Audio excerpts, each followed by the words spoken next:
Greetings, everyone, and welcome back to Peace Today with Judith May. Thank you for joining me. As always, I'm pleased to be spending some time with you. And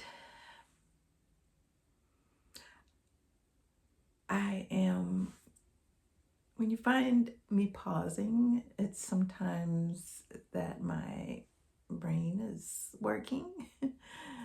And other times I'm actually allowing some space to receive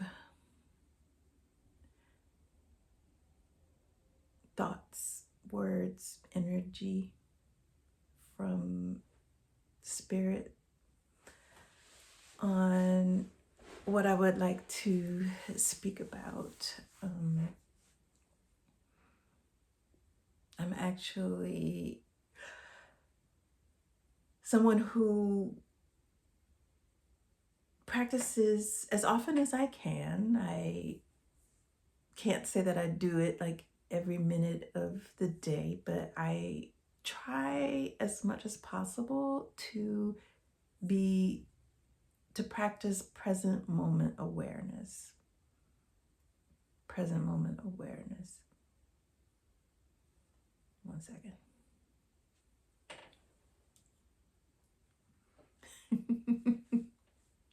Sorry, there was a light. I have a light over here. All of this whole little studio and lighting thing is new for me, and it was just like the light was just right in my eye. So I hope this is still okay.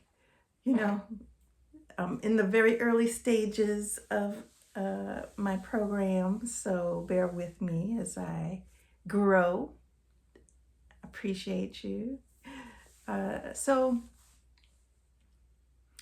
you'll find that I'm pausing sometimes because it does take some time for my brain to sort of come up with the words to translate my thoughts.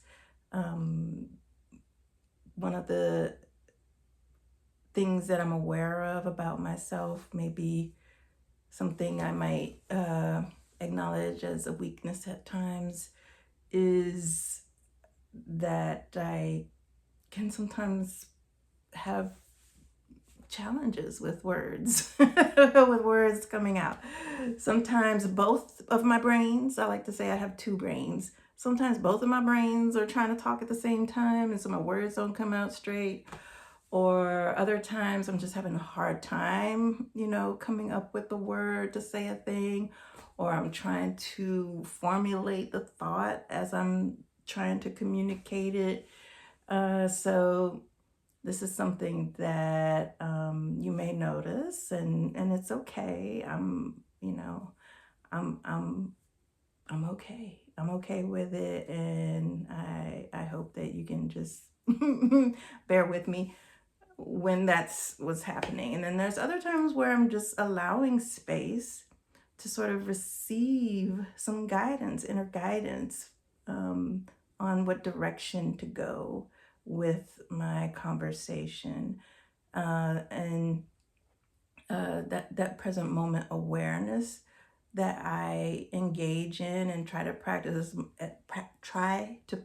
as much as possible throughout the day. And particularly, there's moments when I really have to call on it and use it with intention.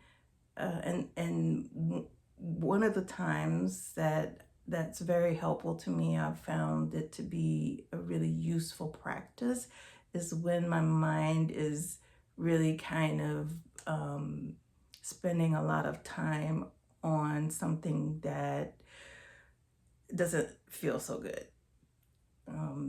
Maybe I made an error at work, and I'm a little, it's one of those things that, I'm just running over and over about just something that didn't go right, or maybe somebody said something that I didn't that didn't land well with me, and so it's just going, or there's a question about what somebody meant when they said something, and then am I taking it the right way or the wrong way?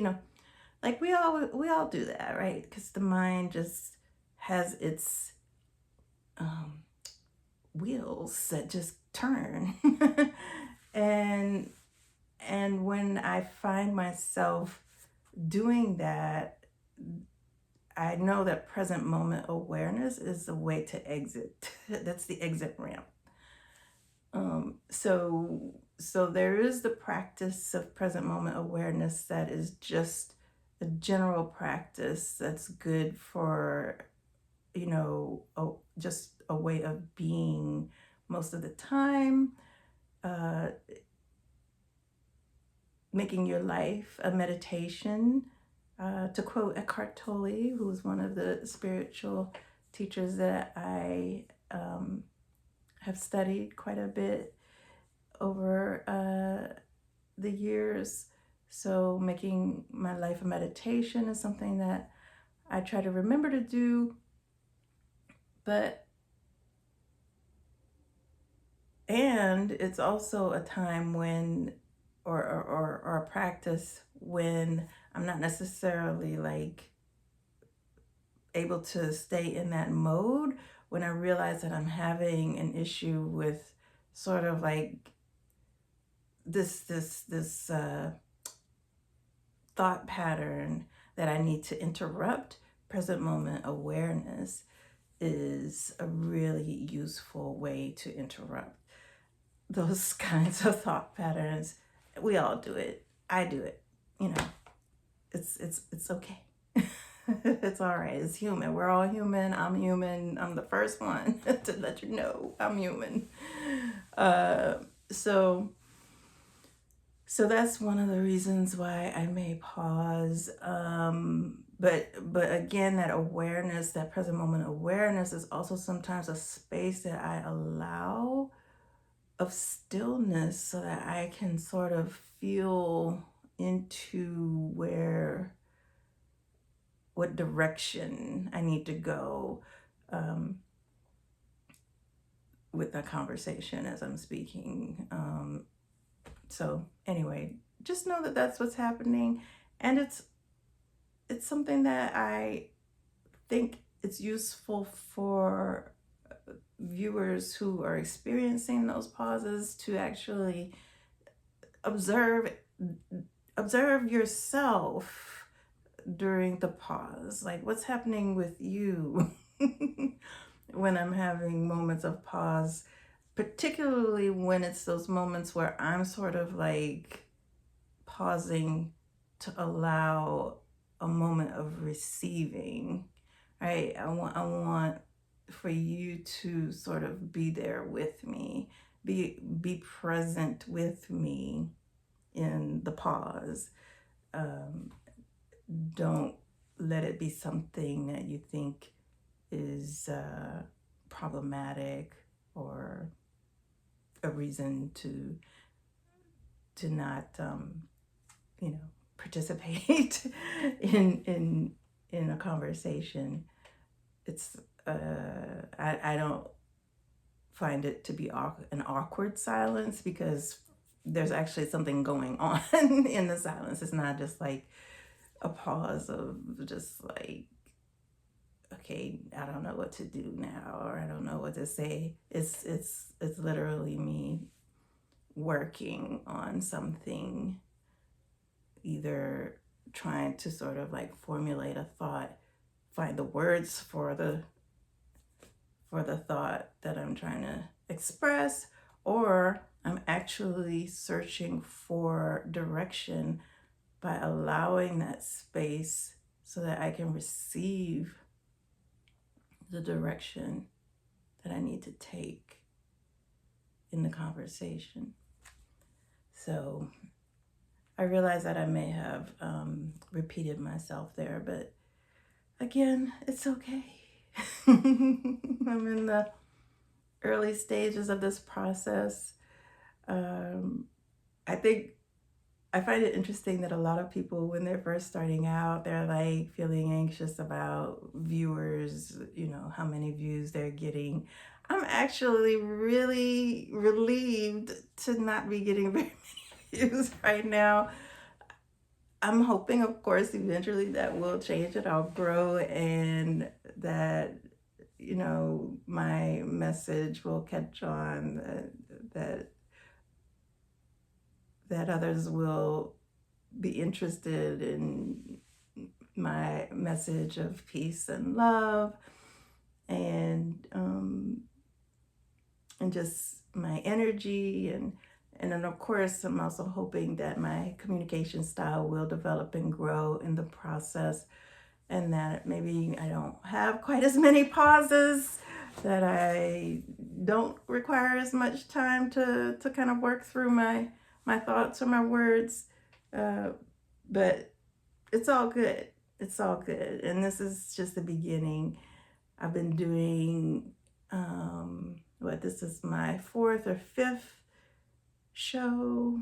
I don't think I like the word show.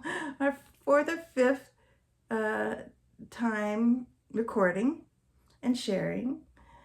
And I find that not having many views takes a lot of the pressure off. I can feel like, oh, okay, I can just practice and not worry that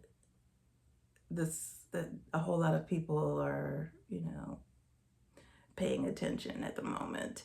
That will come. That will come. So I'm gonna leave these here for whenever somebody decides to watch.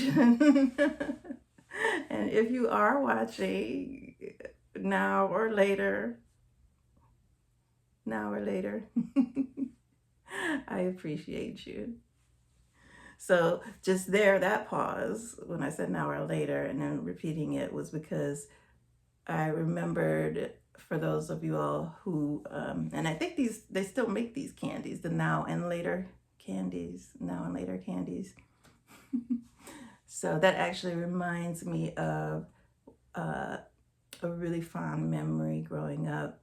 If you saw my first video, the Introduction to Judith, I talk a little bit about my background, including my grandparents and my grandfather, who owned his own pharmacy in New Orleans. He's kind of a big deal, I have to say, but he was just, a wonderful man. I'm just so blessed to have known him, as his granddaughter. I just feel really blessed and fortunate. But one of my fond memories was that when I was a kid,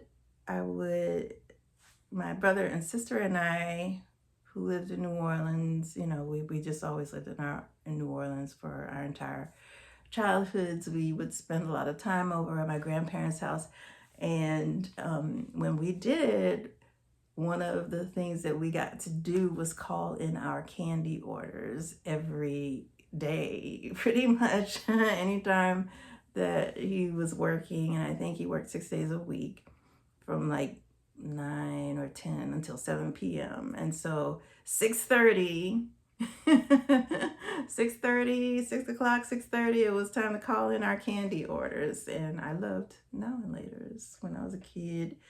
That was probably something I ordered almost every time.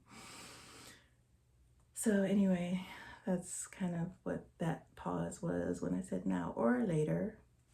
Made me think of Now and Laters, one of my favorite candies as a kid, and one of my fondest memories as a kid of dialing my grandfather up on the rotary phone and putting in our candy orders and bringing home candy every day. So anyway, we're at 14 minutes, and I'm also trying to sort of try to figure out how to bring the length of my conversations, my talks down a little bit. And so I've gone from over 30 minutes for the first one, 2 videos put together. Down, I'm getting down a little bit more and more every day. So anyway, I think I'm gonna leave it there with a fun memory, and we'll see what comes up tomorrow. Mwah. Until then.